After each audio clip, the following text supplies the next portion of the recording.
Hey, good afternoon, everybody. Thanks for joining me today.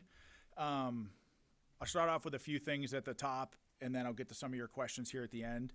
But let's start off with Ukraine, because I'm sure that a lot of you all have a lot of questions about that. The Department of Defense continues to provide the President with robust options regarding military aid to Ukraine, consistent with his goal of bringing this tragic war to an end. And at the same time, the department is rigorously examining and adapting its approach towards achieving this objective while also preserving U.S. military readiness and defense priorities that support the President's America First agenda.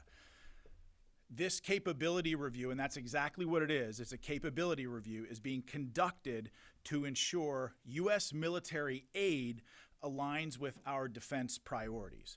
And we will not be providing any updates to specific quantities or types of munitions being provided to Ukraine or the timelines associated with these transfers. But the Secretary will continue to make recommendations to the President for his decision on military assistance to Ukraine going forward. I mean, we see this as a common sense, pragmatic step towards having a framework to evaluate what munitions are sent and where. But we want to be very clear about this last point. Let it be known that our military has everything that it needs to conduct any mission, anywhere, anytime, all around the world. We have the most lethal fighting force in the world. If you need further proof of that, look no further than Operation Midnight Hammer and the total obliteration of Iran's nuclear ambitions there. So, switching to Iran, and based on the success of the U.S. and Israeli military strikes, Iran is much further away today from a nuclear weapon than they were before the President took bold action to fulfill his promise to the American people. And that promise was Iran will not have a nuclear weapon. And after the 12-day war between Iran and Israel, we have a ceasefire, and we finally have peace. And the Department of Defense will support the diplomatic mission to continue that peace by ensuring that we maintain capability across the Middle East so that the President and the Secretary of Defense have a range of military options available to defend both our citizens, our troops, our forces in the region. And as such, we don't have any force posture updates at this time in the CENTCOM AOR. Okay, let's transition to ICE and the Department of Homeland Security and our partnership with them. The department continues its important work in securing our borders and supporting the Department of Homeland Security. Approximately 8,500 military personnel assigned to Joint Task Force Southern Border continue to enhance U.S. Customs and Border Patrol's capacity to identify, track, and disrupt threats to border security. Since the Secretary authorized enhanced detection and monitoring on March 20th, Joint Task Force Southern Border has conducted more than 3,500 patrols, including more than 150 trilateral patrols with CBP and the Mexican military. The strong partnership and coordinated efforts between the Department of Defense and Customs and Border Patrol yielded exceptional results between June 28th and June 30th, with 0 gotaways across the entire southern border during that time frame. We have made incredible progress and will continue to work towards achieving 100% operational control of the border. And recently, Secretary Hegseth directed the Secretaries of the Air Force and the Navy to take necessary action to establish national defense areas along the U.S.-Mexico border. The South Texas NDA, administered by the Department of the Air Force, will include federal property on and along 250 river miles of the Rio Grande River. The Yuma NDA, administered by the Department of the Navy, will include approximately 140 miles of federal property along the U.S.-Mexico border near the Barry M. Goldwater Range in Arizona. These will be the 3rd and the 4th designated national defense areas along the border, and will continue to enhance the department's ability to protect the southern border from unlawful entry.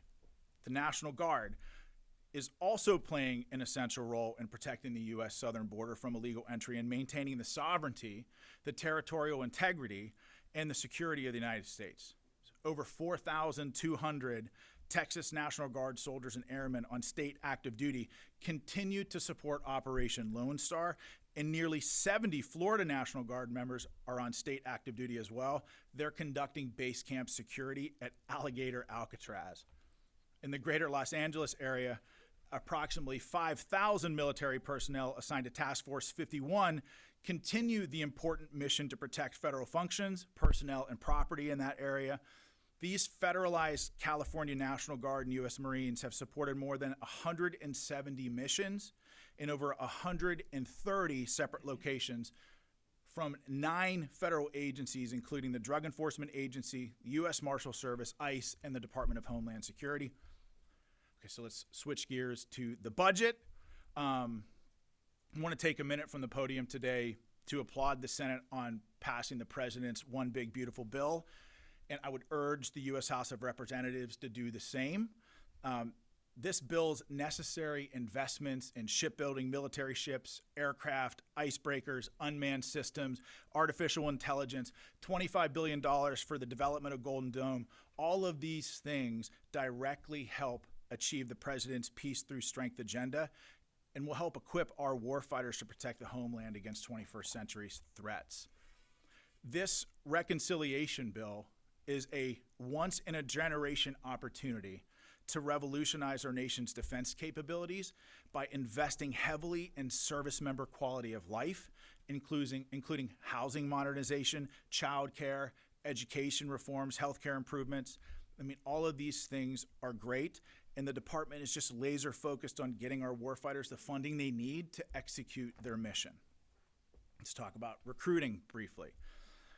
A strong and lethal military, as many in this room know, requires capable recruits, and we're excited to announce that the Air Force and Space Force have both hit their recruiting goals 3 months ahead of schedule, thanks to President Trump and Secretary Hegseth's leadership. Enthusiasm to serve is at all-time highs. Since November 5th, 2024, the U.S. military has seen the highest recruiting percentage of mission achieved in 30 years.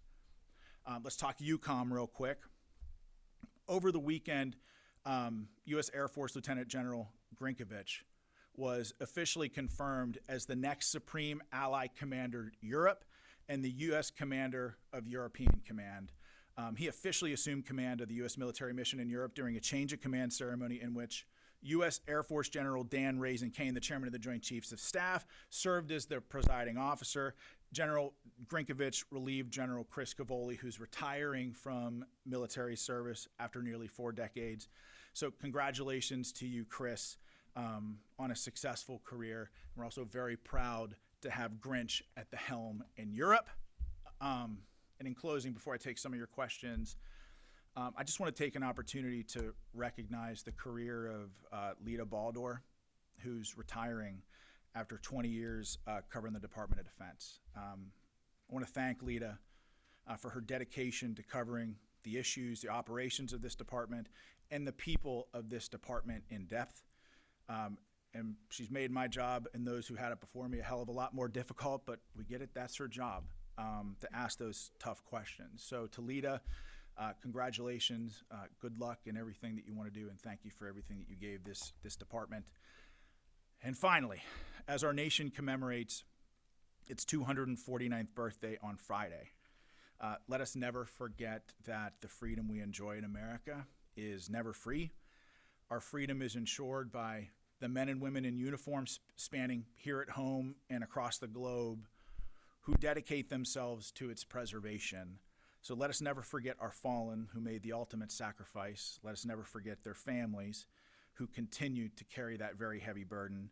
And as we celebrate the 4th of July with family and friends at backyard barbecues, wherever it is that you celebrate this nation's independence, please remember that the very best of our nation remains forward and on watch. And so thank you all for your patience during what is a longer than normal topper. And with that, I would love to take some of your questions. Rebecca? Hi. Yeah, so obviously with respect to Ukrainian aid, the United States announced that they are going to be withholding certain aspects of aid. Ukraine responded by saying that this is going to embolden Russia. What is the department's response to that argument? Well, the president's strategic outset with regards to Ukraine and Russia has been one of peace. He campaigned on this when he was asked on a town hall with CNN about that war. He said he wanted to just stop people from dying. And so peace has been the president's highest aspiration. We here at the department support those goals and those missions. But it's important to remember that the stuff that I mentioned in my topper, like what we've done here at the Department of Defense is create a framework to analyze what munitions we're sending where to help the President and the Secretary of Defense make decisions. And so ultimately, our job here at the Department of Defense is to pursue the President's America First agenda and make sure that we achieve peace through strength throughout the world. Thank you. How about Olivia? Thank you. As you said, the Air Force and Space Force hit their recruiting goals 3 months early, and the Navy announced that they did the same a month ago. What does Secretary Hegseth attribute these increases to after the Biden administration saw drops in recruitment and failed to meet those goals? Well, I think, we recently stood up a recruiting task force here a couple of weeks ago to analyze and look at just these types of questions.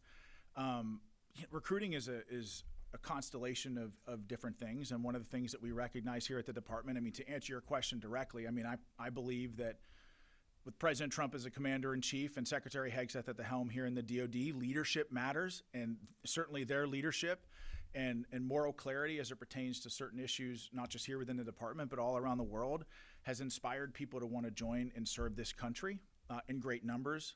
But as we stand up this recruiting task force, one of the things that I recognized right off the bat was the idea of propensity. And what I mean by that is how we here in this department ask questions about people who might want to serve this country. And if you're an 18-year-old kid, propensity essentially means like, do you see the U.S. military as a viable career path moving forward? And so in the late 1980s, that number was somewhere between 25 and 27% of the country who believed that service was a viable path forward. After 9/11, we believe that number was somewhere between 25, 27%, fluctuating in a couple years thereafter. But in between, that number has steadily fallen to, I think we're somewhere between only 7% and 11% of this country see military service as a viable career path moving forward. And so obviously, at this department, we recognize that number is probably unsustainable. And while we have great recruiting numbers now, it might not always be the case. And so one of the things that we're trying to achieve with this recruiting task force is answering the tough question about how do we set the conditions here culturally in this country to have more kids want to serve the country and see it as a viable career path. One of the interesting things about that is the idea of the intersection between propensity and proximity, and the idea that when people are exposed to and see somebody in uniform on a day-to-day basis, their desire to serve this country skyrockets. Something we're up to 50%, like that they see military service as a viable career path. And I think over the last 15 or 20 years, while much of the research has borne out that the U.S. military is largely a legacy force, in other words, like grandfather served, father served, more likely for their son or daughter to serve, I think that's part of the reason why they're exposed to somebody in uniform. So part of the question that I'd like to answer as part of this, is that the department would like to answer as part of this recruiting task force, is the intersection between propensity and proximity. And if we can get servicemen and women in every community in the country and involved in community events, exposed to our kids in their high schools, whatever, I think that will help us solve our recruiting problem. So I think the Secretary is looking at a constellation of different things to sustain the momentum that we have now. But the reality is that leadership matters, and the President and the Secretary are inspirational leaders. Tara. Thank you for doing this. You're welcome. So how much did Iran's retaliatory strike against IED kind of persuade the department to look at the stockpiles? Because it did take an enormous amount of Patriots to defend that base against the ballistic missiles. And then secondly, on Iran, again, have you had time now to do a deeper assessment of the damage to the nuclear facilities? And have there been any sort of like air patrols or anything like that to gather additional information? So I'll answer your second question first. Our assessment of the battle damage around Fordo, Nantes, and Isfahan remains unchanged. I mean, we believe, and certainly all of the intelligence that we've seen have led us to believe that those facilities especially have been completely obliterated. And the interesting kind of side point about this, Tara, is that all of the conversations that we've had since Operation Midnight Hammer with our allies all around the world, but certainly also in the region, they say a couple of things. They share our sentiments about the degradation of Iran's nuclear program and the fact that we have degraded their program by 1 to 2 years. At least intel assessments inside the department assess that, and I think their intelligence shares that conclusion. Current assessments by this department think it's been degraded or delayed by 1 to 2 years? I think we're thinking probably closer to 2 years, like degraded their program by 2 years. But what we've seen almost, in fact, just universally among our allies, was them congratulating the United States, the President and the Secretary of Defense on that bold operation, and the idea that American action in Iran has set the conditions for global stability. You think back during my time in Afghanistan, when we would do sensitive site exploitations in Afghanistan, something like 20 years ago, almost all of the weapons that we pull out of those sensitive site exploitations were Iranian weapons. Like, Iran has been a major exporter of terror all around the world, and nations the world over have been subject to their terror. So I think that nations all around the world they know that when America is strong and speaks clearly, the world is a better and more stable place. And so I think it pertains to get to your first question here now. Remind me what you asked again. How much did Iran's retaliatory strike on IED kind of press the department to look at the stockpiles? Well, we're always assessing, our munitions and where we're sending them, and part of what we wanted to do here at the department was, again, create a framework. We can't give weapons to everybody all around the world. We have to look out for, America and defending our homeland and our troops around the world. So, that's something that we always do. Both before and after operations, and it's the President's job, along with the Secretary of Defense, to determine how we use those weapons.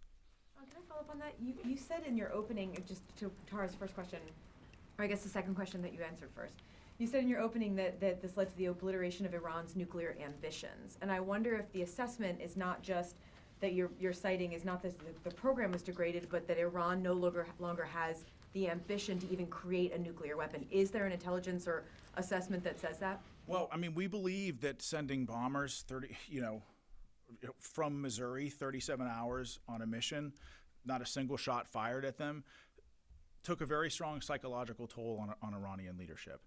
We also believe that the degradation of the facilities at Fordow, Isfahan, and Antez degraded their physical capability of constructing a bomb. And it's not just enriched uranium or centrifuges or things like that. We destroyed the components that they would need to build a bomb. And so when you take that constellation of different things into consideration, we believe that Iran's nuclear capability has been severely degraded, perhaps even their ambition to build a bomb. Ultimately, the President has said he's not going to allow them to build a bomb. The Israelis are not going to allow them to have a bomb, and they know that. And I think that factors into their decision-making process. Is that a final assessment that you're citing there, or is there still more information coming in? The assessments are ongoing, and every day that goes by, the intelligence picture that we have gets clearer and clearer. And as we get those updates, Courtney, we'll keep you updated. Mike. Okay. No. Okay. Noah. Mm-hmm. Could you be more specific about the nature of the pause in weapons being provided to Ukraine? When did it begin? What munitions are being affected here? And then who was involved in the review that you're describing right now? And is that still ongoing? I can't get involved. I can't go in detail about what weapons were paused and when, and what we're providing and when. Ultimately, the President and the Secretary will make those decisions about what happens with those weapon systems.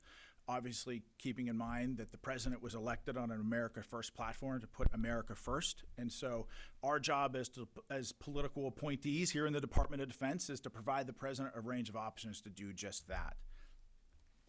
Thank you. Is the Pentagon working on a joint fitness assessment test, which is a PT test that all service members would have to take, in addition to the one that they have to take for their services? If so, what will the standards be? Well, we're currently reviewing that right now, so I don't have any details to provide on that yet, but when we get them, I will let you know. So you are looking at a possible PT test for all service members in addition to what they have to take? We're evaluating standards across the board.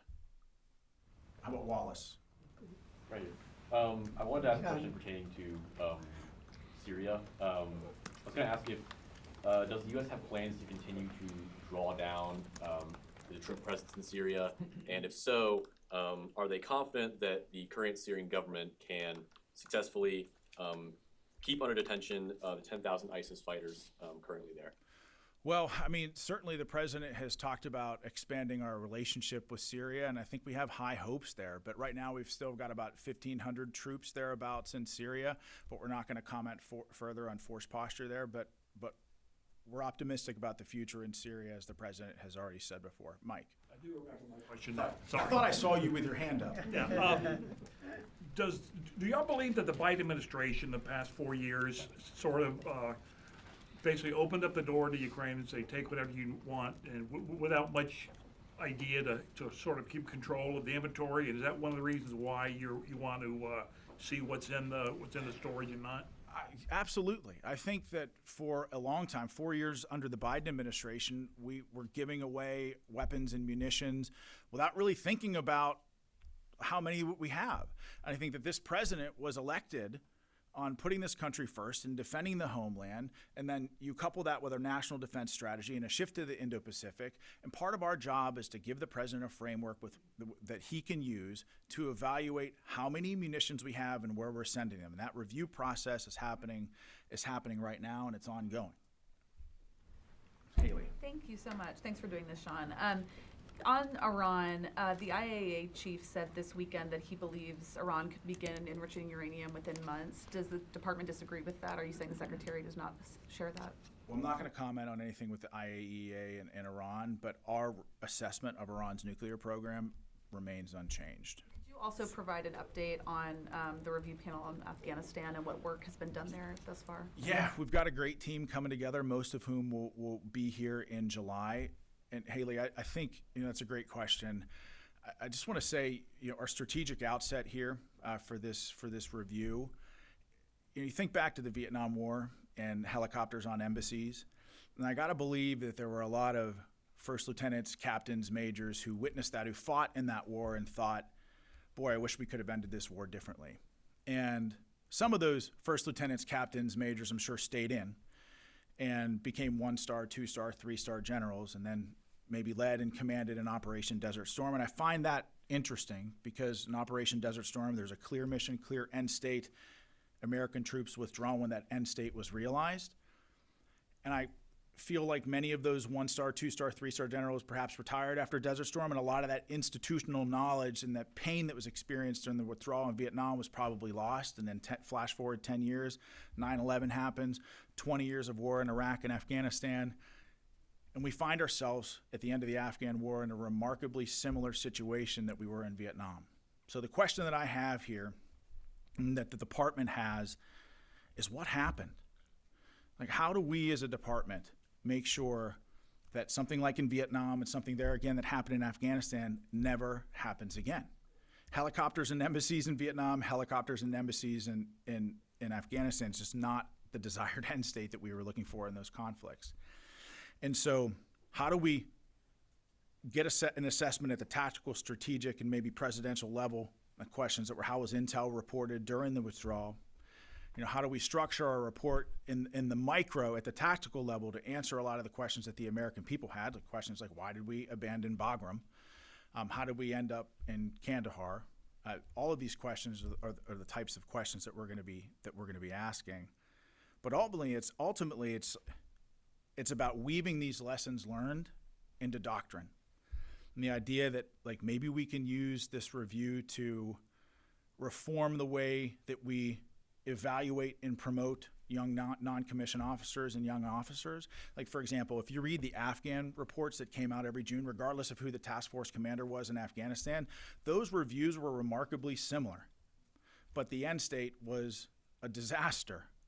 So I think if you think back to my time in Afghanistan as a young commander giving battlefield update briefs as a captain to my battalion commander, if I were constantly saying that my area of operations was a disaster, it didn't have the ammo or troops that I needed to accomplish the mission, the likelihood of me getting promoted was probably not great. So how do we set the conditions here in the department to create a sense of honesty where our officers are reporting what they believe to be accuracy? They're concerned about maybe their area of operations. They're concerned about the truth and maybe not less about their careers. And that's not an indictment on the officers in the DOD. It's just the way that our system is constructed. And so we've got a great team that we put together. There, many of whom will start in July, where the real work will start. I just had a great meeting with the chairman of the Joint Chiefs about this and how the Joint Staff can help collaborate on this. But I'm very optimistic about where we're going with this review, Haley. Have you started interviews for this report? Or Oh, I guess sure, yeah. What all has happened? Yeah, I mean, we've done interviews, we've had meetings. I mean, we're getting a lot done. I mean, I feel really good about it. I'll take one more question. Thank you. Go ahead. Thank you, Sean. I have two questions. Iran, China, and Korea. Iran has signed a deal with China to purchase 40 Chinese fighter jets.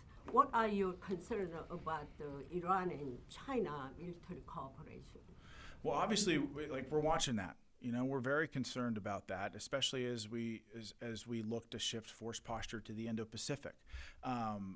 But ultimately, I think that, you know, what we're doing here at the Department of Defense, you know, building up our military with historic recruiting numbers, peace through strength. I mean, ultimately, it's about reestablishing deterrence to make our enemies think twice about doing things that we wouldn't want them to do. So. Korea and regarding the reduction of U.S. troops in South Korea, are there any specific plans for reducing the number of U.S. troops in South Korea and changing their rules? And when will the time be? Well, normally we don't comment on force posture reviews here from the podium. It's something that we always do. But you know, and you've been covering this building for a long time, we've got an ironclad alliance with the Republic of Korea. And we're going to remain true to that alliance. But okay, thanks everybody. So we'll do this again. We'll do this again very soon. We'll talk soon. Thank you, everybody. Have a great